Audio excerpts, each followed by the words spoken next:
Hi, this is Jason from Horrific Nightmares, and it's Saturday, Slashback Saturday. This is a segment created by my good buddy Joe the Horror Man, where he picks a theme, and we have to watch a slasher movie based on that theme and do a short review. This week, for Valentine's Day, it's A Fears of the Heart. I believe I said that right. And this could be anything, of course, Valentine related, or anything having to do with love or obsession or what have you. Now, this week, I picked a movie that's going to sound kind of familiar. Unhinged. I've been waiting to do this one, actually. Unhinged is a 2017 film which runs approximately 93 minutes and is written and directed by Dan Allen.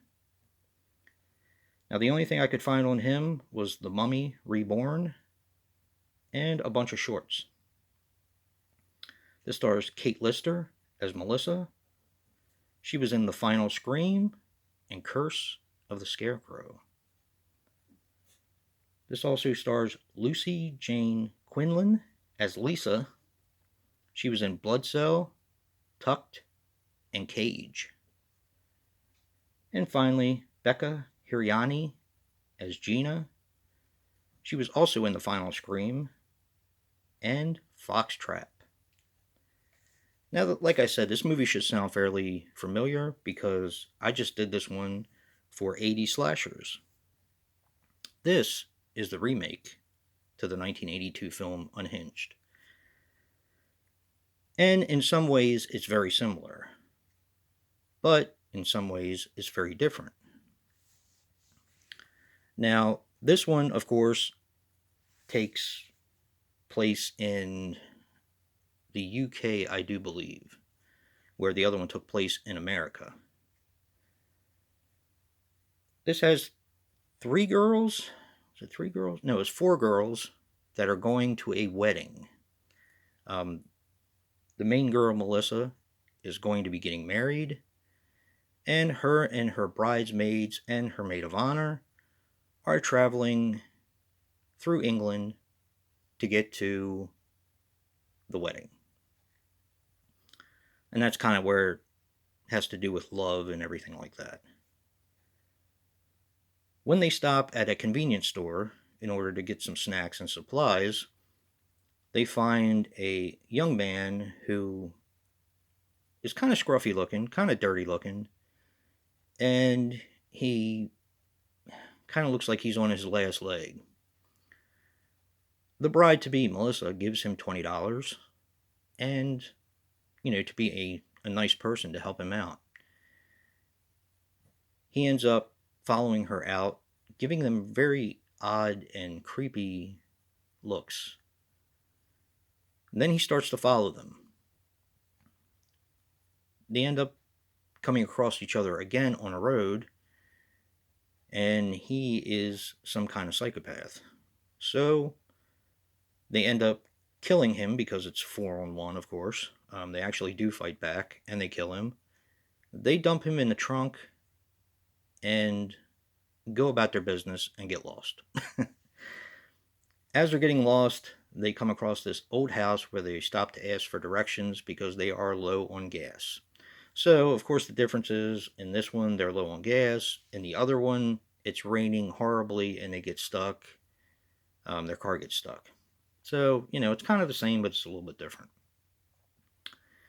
In the house, they find I believe she's probably in her early to late 50s, and she lives by herself.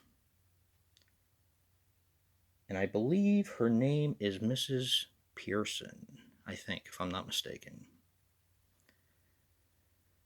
She takes them in, she's very kindly, but she has rules to her house. The rules are up by 6, in bed by 8, and that's when lights out are. And they're basically there until the gardener, which this is also a similarity in the first film, in the original film, can go into town and get them gas. In the other film, it was the gardener, and he was going to have their car towed to get it fixed, or to get it out of the mud and to get whatever it was fixed that broke down on it. So, like I said, there is a lot of similarities. Where this one is completely different is how they are picked off one by one in the house. And I really can't say anything else without giving away key plot points. Okay, now what did I think of this film? You will not hear me say this about very many things, but I actually like this one, and I have seen this before. I actually like this one better than the original. Now, in my review, this was either last week or the week before, people should have gathered how much I really enjoyed the original. To me, this one is so much better, and it's more brutal, of course, even though the original was a video nasty. It is more tailored for us slasher fans. That's probably what I'll say. If you didn't like the original, and most people kind of crap all over it, I would say give this one a try. It is basically everything everyone said that was wrong with the original. So, they fixed everything that was wrong with it. So, I don't think there's really any excuse to really not like it. And the killer is pretty freaking creepy. Yeah, definitely pretty freaking creepy. And don't forget to check out what Joe picked and what our theme is for next week. And if you like what you see in here, hit that like button and subscribe. And until next time, peace.